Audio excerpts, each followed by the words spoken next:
Good morning mga kaantingero kaantingera dyan, Luzon, Visayas, Mindanao. Update dito sa YouTube channel Edison Mariano alias Mahaupo ng Igorot. May papamahagi o papakita ko po sa inyo yung mga naghahanap po ng aserong bakal sa puson ng dagat. Ito po yung aserong bakal po na ito. Kunwari, ito po yung dagat. Ito po yung dagat. Ay, ito po yung dagat. May bato po doon sa puson niya, yung nag-iipo-ipo. May bato po doon sa pinakagitna niya. May tumusok po na kahoy. Tapos, namulaklak, nagdahon siya. Ang tawag po doon ay lusutan na aserong bakal. Kahoy na aserong bakal po. Ito po yon mga kababayan, kaantingero, kaantingera dyan. Kakalagari ko lang po mga kababayan, ito po yon. Kung gusto mo po ng pangbakbakan, tested po ito sa baril, sa itak po. Basta nakalapat lang sa dibdib mo. Ito po yung gamit, ito po yung gamit ko. Ito po yung gamit ko po mga kaantingero, kaantingera dyan. Ito po yung gamit ko. Ito po yon. Ito po yung aserong bakal. Yan. Ito po yung aserong bakal mga kababayan, mga kaantingero, kaantingera dyan. Ayan po. Ito po yung aserong bakal. Ito kasi mga kababayan ay sanga niya.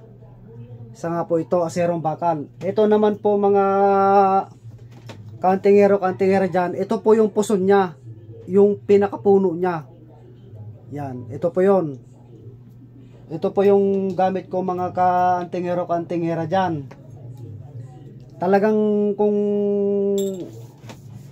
legit talagang hanapin, kung meron po kayong ganito sa inyo, aserong bakal sa puson po ng dagat, ito po yon. Tested po ito sa bala at sa kaitak po. Basta nakalapat lang po sa dibdib nyo. Kasi sa akin, hindi ko po tinatanggal yan kahit po ano. One day, nadisgrasya po ako ng motor o binangga po ako, wasak po yung motor. Pero kahit isa po, wala po akong gasgas. Ito po, aserong bakal po. Yung mga gusto pong magtangan. Kung kilala nyo po ang tadtad, pulahan,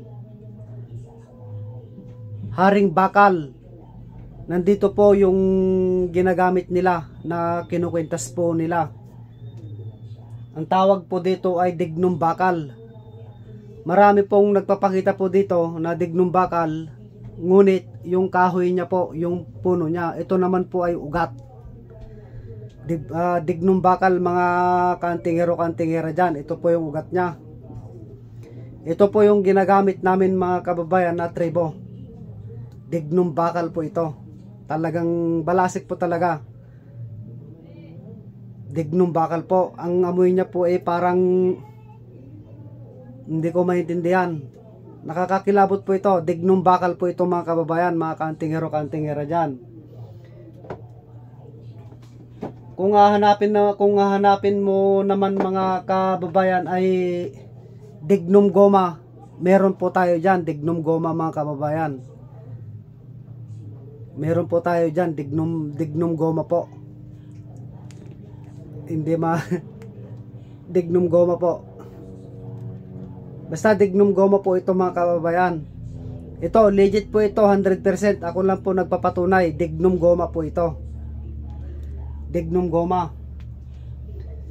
Ngayon, nagpira-piraso po ako doon mga kababayan. Ito po ay kung sino po naghahanap po ng dignum pure. Iba po yung dignum goma, iba po yung dignum bakal, iba po din yung iba din po yung aserong bakal. Yan. Aserong bakal. Ito po yung dignum na pure. Dignum po ito na pure mga kababayan. Dignum po ito na pure. Mga pinagtabas-tabasan ko po. Dignum po ito na pure. Ako na lang po nagsasabi 100% po. Ito po yung may nagtawag po sa akin, siyang Philippine Navy. Kasalukuyan po na isineset ko kung paano postura niya. Gumagawa po ako ngayon. Ito po yung style niya. Pero hindi po tapos ito mga kababayan. Kasi isineset ko lang po. Pataas hanggang po dito ang gusto niya. Isineset ko lang po. Ito po yung kahoy na sinukuan na walang cross. Kahoy po na sinukuan na walang cross. Legit po ito, original po ito. Hindi po yung walang cross po 'yan. Yung mga iba ay may cross bagging po 'yon. Ito po yung pure na kahoy na sinukuhan. Ito po yung dignum na goma. Ito po yung aserong bakal. Yan, ito po 'yon mga kababayan ha. Ito po 'yon. Ito po yung pinagtabasan ko. Aserong bakal. Tested po ito. 100% po mga kababayan, mga kantingero-kantingera dyan. Basta nakalapat po sa katawan. Ito naman po yung dignum bakal po mga kababayan. Ito. Yan. Kung ikaw ay nagtatangan po ng ganito, ano pang hahanapin mo mga kababayan kung nagtatangan ko po ng ganito? 1, 2, 3, 4. Pati langis de gera. Sinasaklawan mo po ng taas, hangin at sa kababa. Nandito po lahat. Kung ikaw po ay naghihingalo, meron po langis na iinumin mo para ikaw ay mabuhay muli. Pero yung mga iba, wala naman po ganon na iinumin nila. Aasa lang po sa mga nasa loob po ng katawan niya, mga orasyon. Pero ito 100% po. Ako na lang po nagkasabi, pagka ikaw ay naghihingalo, patakan mo o uminom ka, mabubuhay ka muli. Nandito po yung sa kabal sa katawan, nandito po sa bala, nandito po din yung lihis. Kompleto po ito. Kompleto po ito. Ito po yung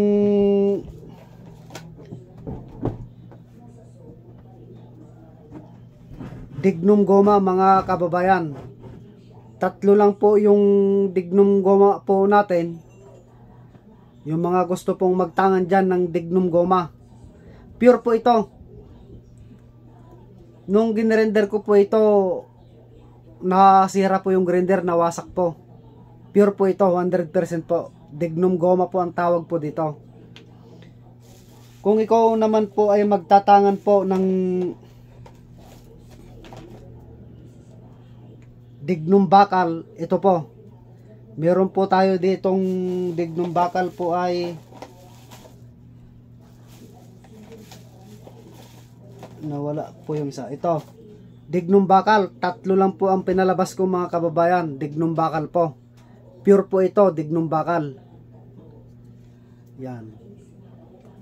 Kung ikaw po ay nagnanais po ng ganito, dignum bakal, aserong bakal sa gitnang puso ng dagat, dignum goma, pure na dignum, kahoy na sinukuan. Kung ikaw po ay magtatangan po ng ganito, 100% po, busog talaga ang pangangatawan mo. Ako na lang po nagsasabi.